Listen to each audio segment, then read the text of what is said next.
Hello students, आज हमारा chemical thermodynamics का लेक्चर नंबर 1 है।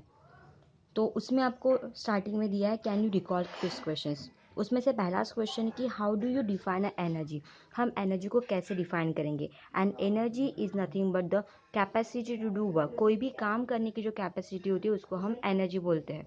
ठीक है, उसके बाद आपको सेकेंड क्वेश्चन पूछा है कि what are the different forms of energy. Energy के कौन से डिफरेंट फॉर्म्स होते हैं, जैसे kinetic energy, potential energy, thermal energy, solar energy, heat energy, chemical energy. This are the different forms of energy. वैसे अगर कोई बॉडी अगर स्टेबल है या फिर वो इंसान अगर बैठा है तो that time it has a potential. मतलब कोई भी बॉडी अगर मूवमेंट में नहीं होती है तो उसके पास पोटेंशियल एनर्जी होती है, लेकिन वही बॉडी अगर मूव करेगी तो it possess a kinetic energy. Thermal power plant से हमें जो एनर्जी मिलता है that is a thermal energy. Sun से जो एनर्जी मिलेगी that is a solar energy. Various process में हीट इवॉल्व होती है तो उसको हम बोलते हैं हीट एनर्जी। अगर कोई केमिकल्स हमारे पास है तो उसके पास केमिकल्स में केमिकल एनर्जी स्टोर होती है। ऐसे different different forms of energy होती है। टाइडल एनर्जी होती है, विंड एनर्जी होती है, ऐसे number of forms of energy होती है। क्योंकि आपको पता है कि energy can neither be created not it destroy. Energy कभी भी क्रिएट नहीं की जा सकती या फिर वो कभी डिस्ट्रॉय भी नहीं होती, सिर्फ उसका एक फॉर्म से दूसरे फॉर्म में कन्वर्शन होता है। तो वही एनर्जी के जो एक्सचेंज होते हैं एक फॉर्म से दूसरे फॉर्म में कैसे ट्रांसफ़र होती है, वही हमें यहाँ पे थर्मोडायनेमिक्स में पढ़ना है। ठीक है, अब थर्मोडायनेमिक्स जो है इट्स अ ग्रीक वर्ड। ठीक है, उसका मीनिंग होता है हीट और एनर्जी। क्योंकि थर्मोडायनामिक्स में दो वर्ड है, एक थर्म एंड दूसरा है डायनामिक। तो उसमें थर्म जो है it's a Greek word and heat energy Greek word उसका मीनिंग होता है हीट या फिर आप उसको एनर्जी भी बोल सकते हो। एंड डायनामिक जो है it is nothing but the motion, movement और फ्लो। ठीक है, मतलब हमें यहाँ पे क्या पढ़ना है, एनर्जी का फ्लो, एनर्जी की मूवमेंट या फिर एनर्जी का मोशन कैसे होता है। इनडायरेक्टली हमें स्टडी करना है कि एनर्जी का फ्लो कैसे हो रहा है, मतलब एनर्जी का एक्सचेंज कैसे होता है। और एनर्जी का जो एक्सचेंज होता है वो डिफरेंट डिफरेंट प्रोसेस में होता है। फिजिकल प्रोसेस है या फिर केमिकल प्रोसेस है, मतलब केमिकल रिएक्शन है, उसमें ऐसा फ्लो होता है। जैसे फॉर एग्जांपल अगर हमें दिया है इंट्रोडक्शन पार्ट में कि अगर हम लिक्विड वाटर को वेपर में कन्वर्ट करना चाहें, ठीक है, जैसे हमारा एग्जांपल है, इसका एग्जांपल क्या रहेगा, conversion of conversion of liquid water into vapour. ठीक है, कि अगर हमें लिक्विड वाटर को वेपर फॉर्म में कन्वर्ट करना है तो हम क्या करेंगे, हम उसको हीट, अब एक बीकर में या फिर कोई कंटेनर में हम वाटर लेंगे, फिर उसको हम हीट प्रोवाइड करेंगे, बर्नर पे रखेंगे और हीट करेंगे, तब जाके वो वेपर में कन्वर्ट होगा। इसका मतलब क्या कि लिक्विड वाटर जब बाहर से हीट को एब्सॉर्ब करेगा, मतलब एनर्जी को वो हीट के फॉर्म में जब एनर्जी लेगा, हीट एनर्जी एब्सॉर्ब करेगा, तब जाके वो वेपर फॉर्म में कन्वर्ट होगा। ठीक है, तो ये प्रोसेस है। तो ये होगी अपनी फिजिकल प्रोसेस। अब केमिकल प्रोसेस मतलब क्या कि केमिकल रिएक्शन से, अब सॉरी इससे केमिकल प्रोसेस लिक्विड वाटर का हम वेपर में कन्वर्ट करेंगे। वैसे बहुत सारी केमिकल रिएक्शंस होती है तो उस टाइम पे भी बहुत सारी हीट इवॉल्व होती है। ठीक है, तो ऐसे बहुत सारी प्रोसेस होती है, फिजिकल प्रोसेस हो या फिर कोई केमिकल प्रोसेस हो। जैसे केमिकल प्रोसेस में जैसे देखो कि हमने कार्बन को बर्न किया, अब कार्बन को बर्न करा मतलब हम मीथेन को भी बर्न कर सकते हैं। जब हम मीथेन को बर्न करते हैं तब मीथेन में, जैसे फॉर एग्जांपल आपको बताती हूँ, मीथेन जो है CH4, तो उसको जब हम बर्न करते हैं, उसको जब हम हीट देते हैं या फिर उसको कंबस्ट करते हैं, हीट देना मतलब कंबशन करना, उसको जलाना इन प्रेजेंस ऑफ एयर। ठीक है, मतलब जब उसकी रिएक्शन ऑक्सीजन के साथ होती है तब it forms a CO2 plus H2O and plus heat. उस टाइम पे क्या होती है कि बहुत सारी हीट इवॉल्व होती है, मतलब CH4 में केमिकल एनर्जी है और वो केमिकल एनर्जी जो है उस केमिकल एनर्जी को हम कन्वर्ट करते हैं कौन से, इसमें हीट एनर्जी में। ठीक है, तो ये होगी, इसका मतलब क्या है कि ये केमिकल प्रोसेस है, ये केमिकल रिएक्शन है। इस केमिकल रिएक्शन में हम केमिकल एनर्जी को कन्वर्ट करते हैं हीट एनर्जी में। इसमें क्या होगा कि one form of energy get convert into a another form. ठीक है, तो ऐसी ही बहुत सारी फिजिकल प्रोसेस, जैसे फिजिकल प्रोसेस आपको बताया कि जैसे हमने फ्रिज में से आइस को निकाला, अगर हमने आइस को फ्रीजर में से निकाला, ठीक है, तो आफ्टर सर्टेन, अगर हमने उसको फ्रीजर में से निकाल के अगर हमने रूम टेम्परेचर पे एक रूम में उसको रख दिया तो क्या होगा कि कुछ देर के बाद इट गेट्स कूल। ठीक है, वो अपने आप ही कूल हो जाएगा। इसका मतलब क्या होगा कि आइस जो है वो सराउंडिंग में से क्या करेगा, हीट को एब्सॉर्ब करेगा। ठीक है, सराउंडिंग में से जब वो हीट को एब्सॉर्ब करेगा तब जाके वो क्या होगा, it get convert into a water, वो वाटर में कन्वर्ट हो जाएगा। इसका मतलब ये कौन सी प्रोसेस होगी, इट्स अ फिजिकल प्रोसेस, ठीक है, and it's a chemical process. तो आपको ऐसे दो प्रोसेस बताई। केमिकल प्रोसेस में जैसे फॉर एग्जांपल हमने मीथेन को हीट कंबस्ट किया, उसको हीट सप्लाई किया ऑक्सीजन के प्रेजेंस में, तो उसमें क्या होता है कि it get convert into CO2 and H2O and plus वो हीट भी लिबरेट करता है। बट हमारे पास ऑलरेडी CH4 के फॉर्म में केमिकल एनर्जी है, क्योंकि केमिकल्स में ऑलरेडी केमिकल एनर्जी स्टोर रहती है। उसको हीट करने के बाद वो हीट एनर्जी में उसको कन्वर्ट करता है, मतलब one form of energy get convert into another, मतलब there is exchange of energy.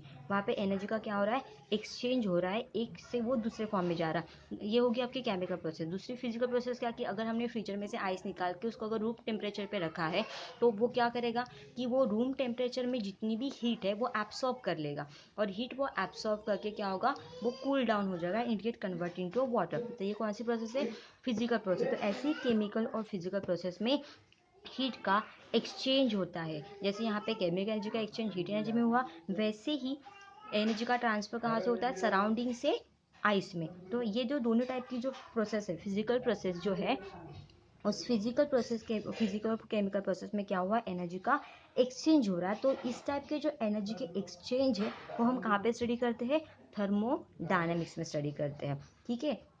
इसीलिए हमें यहाँ पे केमिकल थर्मोडायनेमिक्स पढ़ना, और केमिकल थर्मोडायनेमिक्स जो ये चैप्टर है, it is very important for JEE neat and it's a backbone of chemistry, क्योंकि इसमें बहुत सारे बेसिक कंसेप्ट्स है जो हमारे डेली लाइफ में भी होते हैं। सबसे इंपॉर्टेंट चीज़ ये है कि हमारे डेली लाइफ में जो आजू बाजू में जो चीज़ें होती है उसी के बेस पे ये पूरा इन्वेस्टिगेशन किया हुआ है, ठीक है। बहुत सारे जो पॉइंट्स है जो हम डेली ऑब्जर्व करते हैं, तो वो एग्जैक्टली कैसे होते हैं, वो फिनोमिनन कैसे होते हैं, वही हमें थर्मोडायनेमिक्स में स्टडी करना है। यहाँ पे कोई माइक्रोस्कोपिक सिस्टम को अप्लाई नहीं करना है, जो हम अपने खुद के आंखों से देखते हैं वही हमें स्टडी करना है कि एग्जैक्टली उसमें कौन सी प्रोसेस हो रही है, and it is very interesting topic, ठीक है। देन आपको पता होगा कि ड्राई सेल, आपने सेल देखा होगा, जैसे हम गाड़ी में या फिर व्हीकल्स में बहुत सारे सेल यूज़ करते हैं। तो जैसे फॉर एग्जांपल ड्राई सेल है जो हम वॉच में वगैरह यूज़ करते हैं, तो उस ड्राई सेल में ऑलरेडी क्या होता है, केमिकल स्टोर्ड होते हैं, ठीक है।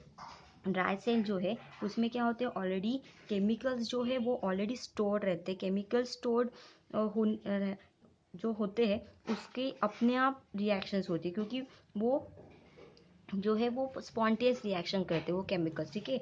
उसमें अपने यहाँ भी कुछ टाइम के बाद स्पॉन्टेनियस रिएक्शंस होती है, वो स्पॉन्टेनियस रिएक्शन करता है, और स्पॉन्टेनियस रिएक्शन के टाइम पे क्या होता है कि केमिकल एनर्जी का जो कन्वर्शन है वो होता है इलेक्ट्रिकल एनर्जी में, ठीक है।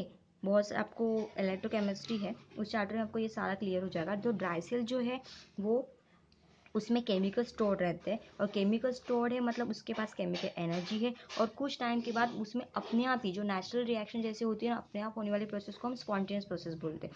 तो उसके अंदर स्पॉन्टेनियस केमिकल रिएक्शन होती है, और स्पॉन्टेनियस केमिकल रिएक्शन जब होती है तो उस केमिकल्स के अंदर की जो स्टोर्ड केमिकल एनर्जी है वो कन्वर्ट होती है इलेक्ट्रिकल एनर्जी में। इसका मतलब क्या है कि ड्राई सेल में भी केमिकल एनर्जी का एक्सचेंज हुआ इलेक्ट्रिकल एनर्जी में। तो ऐसे बहुत सारे प्रोसेस है, केमिकल प्रोसेस है, फिजिकल प्रोसेस है, जिसमें एनर्जी का एक्सचेंज होता है, ठीक है। और इस एनर्जी के एक्सचेंज को ही हम केमिकल थर्मोडायनेमिक्स में स्टडी करते हैं, ठीक है। आपको एक और चीज़ पता होगी कि जैसे हम at the top of dam, जैसे हम डैम के टॉप पे जाते हैं, या फिर कोई हिल है और वो हिल टॉप पे है, मतलब हिल है और हिल के ऊपर कोई डैम बना हुआ है, या फिर कोई रिवर है और वो टॉप पे है, तो उस टाइम पे क्या होगा कि जो वाटर उस हिल के ऊपर स्टोर किया हुआ है, या फिर हिल के ऊपर कोई वाटर का रिजर्वायर है, तो वहाँ पे वाटर अगर एक जगह पे है, स्टैग्नेंट है, तो इन दैट केस उसके पास कौन सी एनर्जी रहेगी, पोटेंशियल एनर्जी रहेगी। अगर कोई हिल है तो उस हिल के ऊपर अगर कोई वाटर का रिजर्वायर है,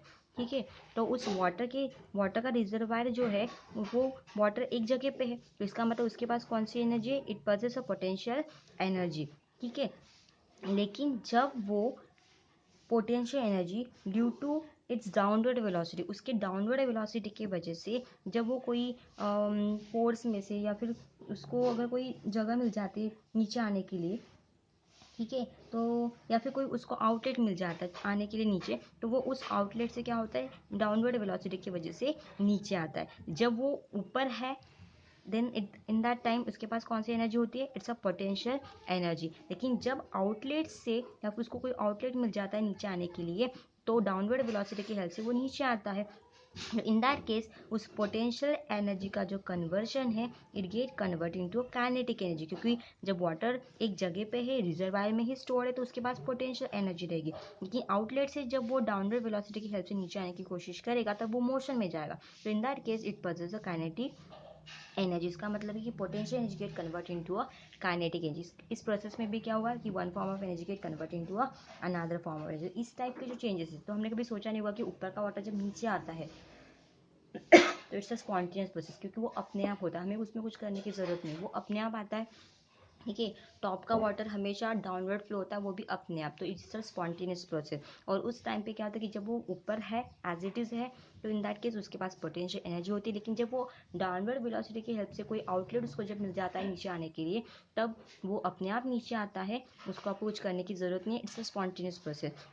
ठीक है, और उस टाइम पे उसकी पोटेंशियल जो कन्वर्ट होती है काइनेटिक एनर्जी। तो इट्स अ फिजिकल प्रोसेस। तो ऐसी बहुत सारी फिजिकल प्रोसेस है या फिर कोई केमिकल प्रोसेस है, उसमें अगर एनर्जी के एक्सचेंज होते हैं तो वो हमें कहाँ पे स्टडी करने हैं, it is studied under the thermodynamics.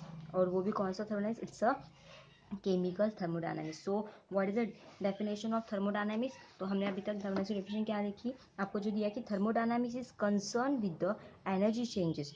What is thermodynamics? Thermodynamics concern thermodynamics concern with the with concern with the energy change in physical and chemical transformation. So it's a definition, chemical transformation. तो what is thermodynamics? Thermodynamics जो है it's concern with the energy change in physical and chemical transformation. जो भी chemical या फिर physical transformation होते हैं उसमें जो भी एनर्जी के चेंजेस होते हैं that studied under the thermodynamics. या फिर आप ये भी बोल सकते थर्मोडायनामिक्स आप अनदर डेफिनेशन जो प्रीवियस सिस्टम में दी थी, दैट इज प्रीवियस सिलेबस में दी थी, it is nothing but it's a branch of science. It's a branch of science that deals with the study of the branch of science that deals with the study of energy exchange in any physical और chemical process. आप ये भी बोल सकते हो कि ये जो है it's a branch of science, ये एक ब्रांच है साइंस की that deals with the study of energy exchange in any physical और केमिकल प्रोसेस। कोई भी फिजिकल और कोई भी केमिकल प्रोसेस में जो एनर्जी के एक्सचेंज होते हैं उसकी स्टडी हम कहाँ पे करते हैं, केमिकल थर्मोडायनामिक्स में करते हैं। तो इसकी दो डेफिनेशन है, आपकी बुक के हिसाब से आप ये भी लिख सकते हो कि thermodynamics concern with the energy change in physical और केमिकल ट्रांसफॉर्मेशन। जो भी फिजिकल और केमिकल ट्रांसफॉर्मेशन होते हैं उसमें जो भी केमिकल चेंजेस होते हैं उसकी स्टडी हम कहाँ पे करते हैं, थर्मोडायनामिक्स से। या फिर thermodynamics it's a branch of science, वो भी एक ब्रांच है साइंस की that deals with the study of energy exchange in any physical और केमिकल प्रोसेस। कोई भी फिजिकल केमिकल प्रोसेस के जो एनर्जी के एक्सचेंज होते हैं उसकी स्टडी हम कहाँ पे करते हैं, थर्मोडायनामिक्स में करते हैं। ठीक है, तो यही आपको थर्मोडायनामिक्स का मीनिंग दिया हुआ है। तो ये हो गया थर्मोडायनामिक्स। और उसके बाद ऐसी बहुत सारी चीज़ें हैं जो थर्मोडायनामिक्स में हम स्टडी करेंगे and it is very interesting topic. ठीक है, and it's very covering topic actually. इसमें बहुत सारे जो क्वेश्चन है वो पूछे जाते हैं एग्जाम में, और इसका वेटेज भी बहुत ज़्यादा है, तो आपको इसको अच्छे से पढ़ना है। केमिकल थर्मोडायनामिक्स हो, ठीक है। तो यहाँ तक आपका पूरे पॉइंट्स हो गए। हमने पहले एनर्जी का पॉइंट देखा था, फिर उसके बाद डिफरेंट फॉर्म्स ऑफ एनर्जी, ठीक है। उसके बाद हमने एग्जैक्टली थर्मोडायनामिक्स क्या उसके वर्ड्स के हिसाब से मैंने लिखा था कि थर्मोडायनामिक्स जो है वो थर्मोडायनामिक्स में ये ग्रीक वर्ड है और डायनामिक ये जो वर्ड है उसके मीनिंग है motion and flow, that is nothing but आपको यहाँ पे क्या स्टडी करना है, flow of energy is nothing but exchange of energy. अब एनर्जी का एक्सचेंज जो है वो वेरियस फिजिकल और केमिकल प्रोसेस में होता है। मैंने आपको एग्जांपल के थ्रू बताया था, जैसे हमने फ्रीजर में से आइस निकाल के रखा तो उस आइस जो है वो अपने आप रूम टेम्परेचर को गेन कर लेता है और लिक्विड वाटर में कन्वर्ट हो जाता है, तो इसका फिजिकल प्रोसेस। दूसरा एग्जाम्पल मैंने ड्राई सेल के बारे में बताया था कि ड्राई सेल में ऑलरेडी केमिकल स्टोर रहते हैं, तो उसके पास केमिकल एनर्जी होती है और उसके स्पॉन्टेनियस रिएक्शन होके, अपने आप रिएक्शन होके वो उसको इलेक्ट्रिक एनर्जी में कन्वर्ट करता है, तब जाके वो ड्राई सेल वर्क करना स्टार्ट करता है। तो इसका मतलब क्या कि ये दोनों जो प्रोसेस है, एक उसमें से एक फिजिकल प्रोसेस है और एक केमिकल प्रोसेस है, तो उन दोनों प्रोसेस में एनर्जी का एक्सचेंज हुआ है, क्योंकि एनर्जी एक फॉर्म से दूसरे फॉर्म में एक्सचेंज हो सकती है, लेकिन वो कभी डिस्ट्रॉय और क्रिएट हम उसको नहीं कर सकते। तो ये जो एनर्जी के एक्सचेंज जो फिजिकल और केमिकल प्रोसेस में होते हैं, उसकी स्टडी हम जहाँ पे करते हैं उसको बोलते हैं थर्मोडायनामिक्स।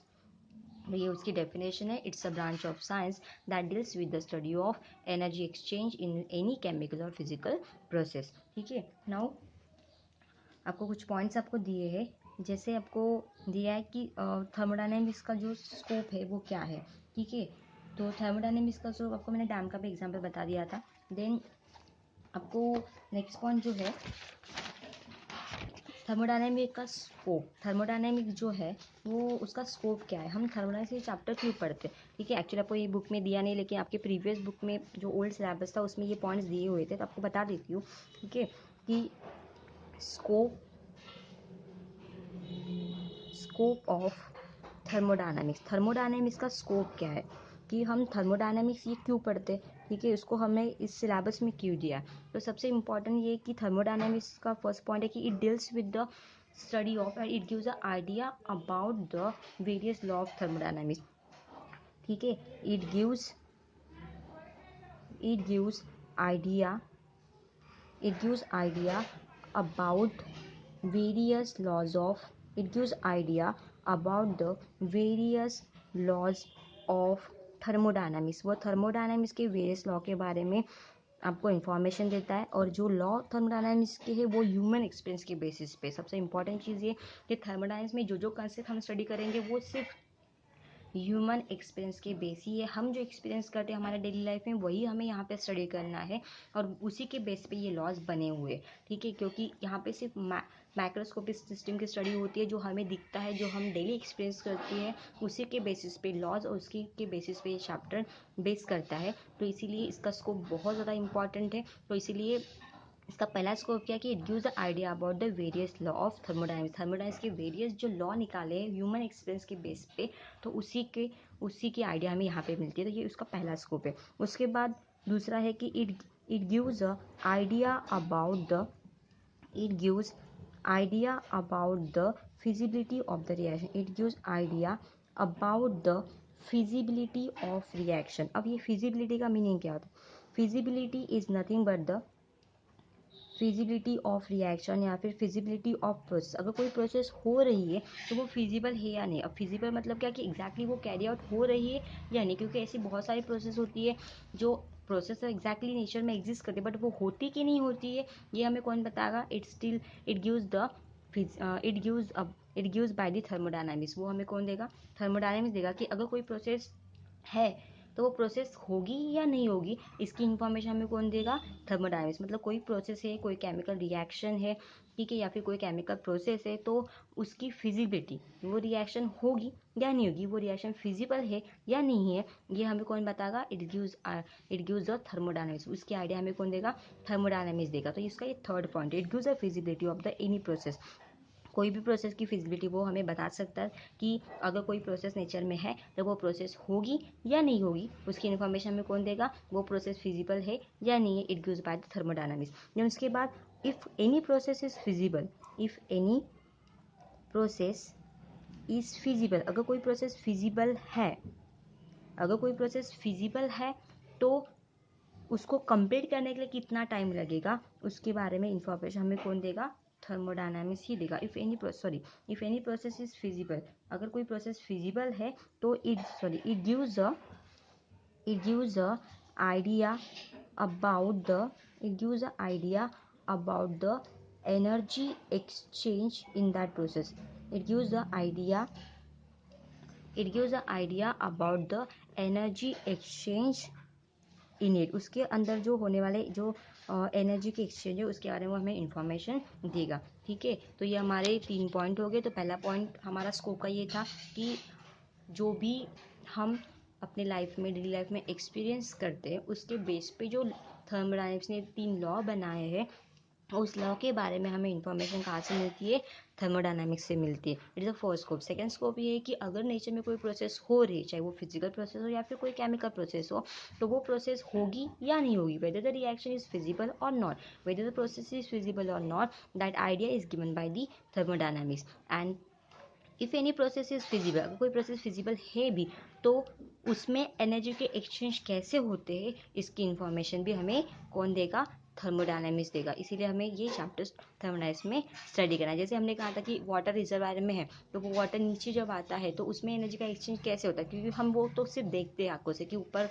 हिल पे वाटर है, उसको कुछ आउटलेट मिला तो वो अपने आप नीचे आया, बट एग्जैक्टली वहाँ पे प्रोसेस कौन सी हो रही है तो उसकी इन्फॉर्मेशन, उसमें जो वाटर ऊपर से नीचे आता है तो in that case potential energy का कन्वर्शन काइनेटिक एनर्जी में होता है, बराबर है। तो वो जो कन्वर्शन हुआ है वो कैसे हुआ है इसकी इन्फॉर्मेशन हमें कौन देगा, थर्मोडायनामिक्स। मतलब उसमें भी एनर्जी के एक्सचेंज होते हैं, इसकी इन्फॉर्मेशन हमें किसने दी है, थर्मोडायनामिक्स में दी है। तो इसका ये स्कोप है, लेकिन इसके साथ साथ इसके लिमिटेशन भी है। लिमिटेशन ऑफ थर्मोडायनामिक्स, मतलब ऐसी कौन सी चीज़ें जो उसने बताई नहीं है। लिमिटेशन ऑफ थर्मोडायनामिक्स, थर्मोडायनामिक्स के कौन से लिमिटेशन है। ठीक है, तो सबसे पहला लिमिटेशन ये है कि it's study only only macroscopic system. वो सिर्फ किसको स्टडी करता है, मैक्रोस्कोपिक सिस्टम को ही स्टडी कर सकता है, वो माइक्रोस्कोपिक सिस्टम को स्टडी नहीं करता। माइक्रोस्कोपिक मतलब जिसको हमें अंडर माइक्रोस्कोप ऑब्जर्व करना होता है। ठीक है, अंडर माइक्रोस्कोप अगर ऑब्जर्व करना है तो उसके बारे में हम स्टडी नहीं कर सकते। इसमें हम किसके बारे में स्टडी करते हैं, जो हमें अपने नेकेड आई से दिखता है, जो हमें अपने आंखों के सामने दिखता है, ऐसे ही मैक्रोस्कोपिक सिस्टम के बारे में थर्मोडायनामिक्स स्टडी करते हैं। जैसे अगर कोई आपको रूम में जो एयर पार्टिकल्स होते हैं या फिर गैस के जो पार्टिकल्स होते हैं उसमें हमें एक पार्टिकल से स्टडी करना नहीं, कि एक पार्टिकल को अगर हमें देखना तो वो हमें माइक्रोस्कोप के अंडर देखना पड़ेगा, तो इट इज़ नॉट पॉसिबल। तो इसीलिए अगर हमें स्टडी किया तो हम पूरे रूम में जितनी भी एयर के मॉलिक्यूल्स है, जितने भी गैस के पार्टिकल्स है, उसको हमें स्टडी करना पड़ेगा। जो हमें दिख रहा है उसको हमें स्टडी करना है। तो that is nothing but the macroscopic system. It is not a micro, it is macro. तो हमें थर्मोडायनामिक्स में मैक्रोस्कोपिक सिस्टम के बारे में स्टडी करना है। ठीक है, और उसके बाद हमें दूसरा पॉइंट जो स्टडी करना, दूसरा जो चीज़ है जो बताता नहीं थर्मोडायनामिक्स, वो कौन सी, कि हमें पता है कि बहुत सारे प्रोसेस फिजिबल है या नहीं, वो कौन बताएगा, थर्मोडायनामिक्स बताएगा कि ये प्रोसेस फिजिबल है या फिर नहीं है। It gives the information bye the thermodynamics. वो इन्फॉर्मेशन हमें थर्मोडायनामिक्स देगा। लेकिन कोई प्रोसेस अगर हो रही है तो उसको कंप्लीट करने के लिए कितना टाइम लगेगा, it is not given by the thermodynamics. ठीक है, if any process if any process feasible, अगर कोई प्रोसेस फिजिबल है, अगर कोई प्रोसेस अगर हो रही है तो it takes it takes it doesn't tell time